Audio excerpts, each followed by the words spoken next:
13 दिसंबर 2001, संसद भवन, नई दिल्ली। समय करीब 11:35। अंदर माहौल सामान्य नहीं था। बहस चल रही थी, आवाजें तेज थीं और कुछ ही देर पहले कार्यवाही रोकी गई थी। कुछ नेता बाहर निकल चुके थे, लेकिन अभी भी बड़ी संख्या में सांसद भवन के भीतर मौजूद थे। उसी समय एक सफेद एम्बेसडर कार संसद परिसर की ओर बढ़ती है। गाड़ी बिना किसी रुकावट के अंदर पहुंच जाती है। कुछ पल के लिए सब कुछ सामान्य ही लगता है, लेकिन फिर गाड़ी अचानक रुकती है, दरवाजे खुलते हैं और अगले ही क्षण 5 हथियारबंद लोग बाहर निकलते हैं। बिना किसी चेतावनी के सीधे फायरिंग शुरू हो जाती है। गोलियों की आवाज पूरे परिसर में गूंज उठती है। सुरक्षा कर्मी तुरंत सक्रिय हो जाते हैं। अलार्म बज उठता है और कुछ ही पलों में पूरा संसद परिसर एक मुठभेड़ के मैदान में बदल चुका होता है। और यहीं से शुरू होती है इस हमले की असली कहानी।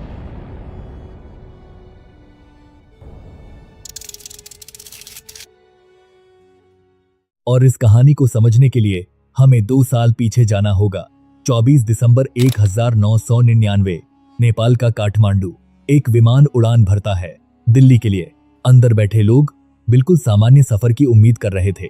कोई खिड़की से बाहर देख रहा था, कोई अखबार पढ़ रहा था, कोई परिवार के साथ बात कर रहा था। लेकिन उन्हें नहीं पता था कि कुछ ही मिनटों में उनकी यह यात्रा एक बंधक संकट में बदलने वाली है। अचानक 5 लोग अपनी सीटों से उठते हैं। उनके हाथों में हथियार होते हैं और बिना किसी चेतावनी के वह पूरे विमान पर कब्जा कर लेते हैं। पायलट को आदेश दिया जाता है, दिल्ली नहीं जाना। यहीं से भारत के लिए एक बहुत बड़ा संकट शुरू होता है। विमान पहले अमृतसर पहुंचता है, फिर लाहौर, फिर दुबई और आखिर में अफगानिस्तान का कंधार। दिन बीतते हैं, यात्री बंधक बने रहते हैं, डर बढ़ता जाता है और फिर एक यात्री की हत्या कर दी जाती है। अब भारत सरकार के सामने एक कठिन निर्णय था और अंत में यात्रियों की जान बचाने के लिए 3 आतंकवादियों को रिहा किया जाता है। उन्हीं में से एक नाम मौलाना मसूद अजहर। रिहाई के बाद वह पाकिस्तान पहुंचता है और कुछ ही समय में एक नया संगठन बनाता है, जैश-ए-मोहम्मद। यह सिर्फ एक संगठन नहीं था, यह एक योजना थी। एक ऐसी योजना जो धीरे धीरे आकार ले रही थी और इसका अगला निशाना भारत था। कश्मीर, जहां पहले से ही तनाव था, अब वहां यह संगठन अपनी पकड़ मजबूत करने लगता है। यहीं कहानी में एक नया नाम जुड़ता है, गाजी बाबा, जिसे इस पूरे नेटवर्क को संभालने की जिम्मेदारी दी जाती है। और अब इस कहानी में प्रवेश होता है एक ऐसे व्यक्ति का जो दिखने में बिल्कुल सामान्य था, लेकिन आगे चलकर पूरी साजिश की सबसे महत्वपूर्ण कड़ी बनने वाला था। अफजल गुरु। एक योजना रखी जाती है, दिल्ली में हमला। अफजल का काम साफ था, उसे खुद हमला नहीं करना था, उसे करना था व्यवस्था।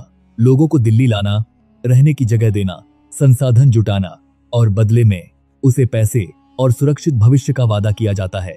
कुछ पल के लिए वह सोचता है और फिर वह इस योजना का हिस्सा बन जाता है। यहीं से 13 दिसंबर 2001 की कहानी वास्तव में शुरू होती है। 5 लोग चुने जाते हैं, मोहम्मद, राजा, हैदर, राना और हमजा। इन सभी को दिल्ली पहुंचना था और एक ऐसा हमला करना था जो भारत के दिल पर सीधा वार हो। दिल्ली में कमरे किराए पर लिए जाते हैं, मोबाइल और सिम खरीदे जाते हैं, करोल बाग से खरीदी जाती है एक सफेद एम्बेसडर कार, उस पर लाल बत्ती लगाई जाती है, गृह मंत्रालय का फर्जी स्टिकर लगाया जाता है। अब वह गाड़ी एक सरकारी वाहन जैसी दिखने लगती है। हथियार, विस्फोटक, फर्जी पहचान पत्र, सब कुछ तैयार हो चुका था। योजना स्पष्ट थी, गाड़ी संसद के अंदर जाएगी, विस्फोट होगा, ध्यान भटकेगा और उसी समय आतंकी अंदर घुस जाएंगे। अब सब कुछ तैयार था, बस एक तारीख तय करनी थी और वह तारीख चुनी गई, 13 दिसंबर 2001। दिल्ली की सर्द सुबह अब धीरे धीरे आगे बढ़ चुकी थी। संसद भवन के भीतर कार्यवाही शुरू हो चुकी थी, नेताओं के बीच बहस जारी थी और बाहर सब कुछ सामान्य दिखाई दे रहा था। करीब 11:20 पर बहस इतनी बढ़ जाती है कि कार्यवाही को कुछ समय के लिए स्थगित कर दिया जाता है। कुछ नेता बाहर निकलते हैं। प्रधानमंत्री अटल बिहारी वाजपेयी और सोनिया गांधी अपने आवास की ओर रवाना हो जाते हैं, लेकिन अंदर अभी भी बड़ी संख्या में सांसद मौजूद थे। उसी समय संसद परिसर की ओर एक सफेद एम्बेसडर कार बढ़ रही थी। गाड़ी पर लाल बत्ती लगी थी, विंडशील्ड पर गृह मंत्रालय का स्टिकर लगा हुआ था। दिखने में यह एक अधिकृत सरकारी वाहन था। पहला सुरक्षा घेरा पार होता है, जांच होती है, और गाड़ी को आगे बढ़ने दिया जाता है। दूसरा घेरा, फिर तीसरा। कुछ ही क्षणों में वह संसद परिसर के अंदर प्रवेश कर चुकी थी। अब तक सब कुछ सामान्य लग रहा था, फिर गाड़ी की गति बढ़ने लगती है। यह बदलाव छोटा था लेकिन ध्यान देने योग्य था। वॉच एंड वार्ड स्टाफ के सदस्य जेपी यादव की नजर इस गाड़ी पर पड़ती है। उन्हें कुछ असामान्य महसूस होता है। वह गाड़ी को रुकने का संकेत देते हैं लेकिन गाड़ी नहीं रुकती। वह तेजी से आगे बढ़ जाती है। अब स्थिति बदल चुकी थी। जेपी यादव तुरंत उसके पीछे बढ़ते हैं। गाड़ी अपनी दिशा बदलती है और गेट नंबर 11 की ओर मुड़ जाती है। यह वह रास्ता नहीं था जो सामान्य वाहनों के लिए उपयोग किया जाता था। गेट नंबर 11 उपराष्ट्रपति के लिए निर्धारित प्रवेश द्वार। उसी समय उपराष्ट्रपति का काफिला वहां मौजूद था। वह बाहर निकलने ही वाले थे लेकिन किसी कारण से वापस अंदर चले जाते हैं। उनका काफिला वहीं खड़ा रह जाता है और ठीक उसी दिशा में यह एम्बेसडर कार तेजी से पहुंचती है।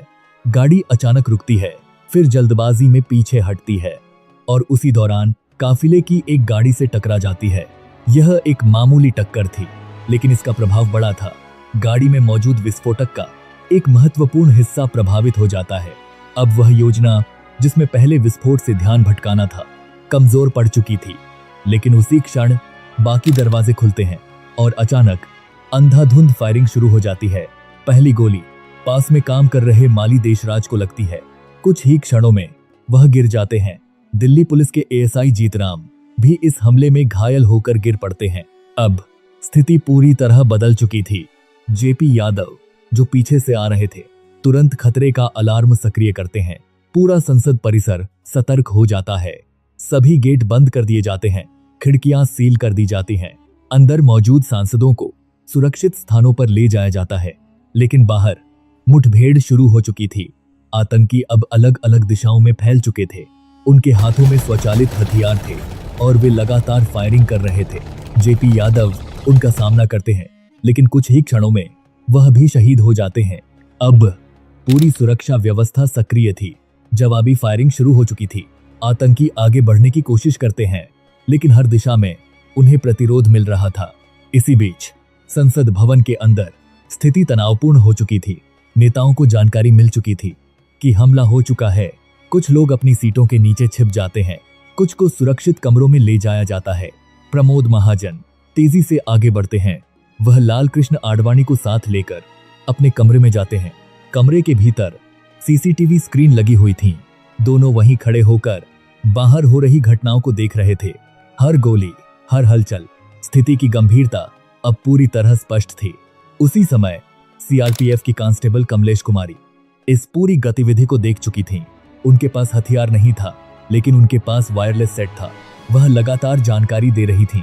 आतंकियों की स्थिति, उनकी दिशा, उनकी यह सूचना पूरी सुरक्षा व्यवस्था के लिए महत्वपूर्ण थी।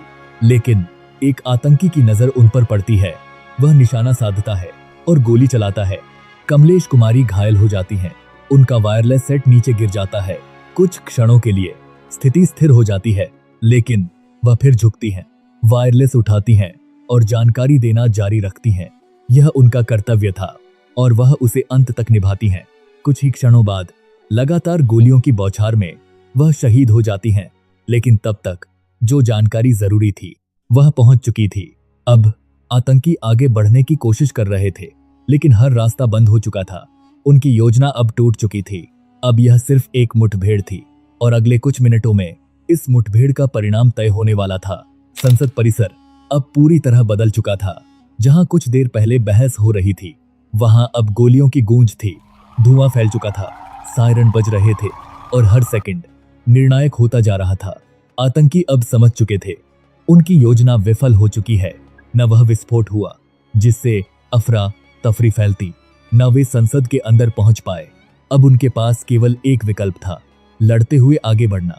उनमें से एक आतंकी तेजी से गेट नंबर 1 की दिशा में बढ़ता है। उसकी चाल में जल्दबाजी थी लेकिन सामने तैयार सुरक्षा बल थे। जैसे ही वह उनकी रेंज में आता है जवाबी फायरिंग होती है।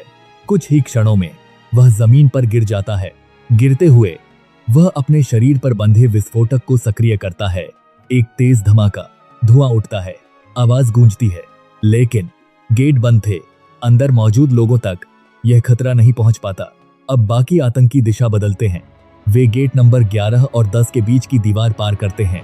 शायद उन्हें लगता था दूसरी तरफ रास्ता मिलेगा, लेकिन वहां पहले से सुरक्षा बल तैनात थे।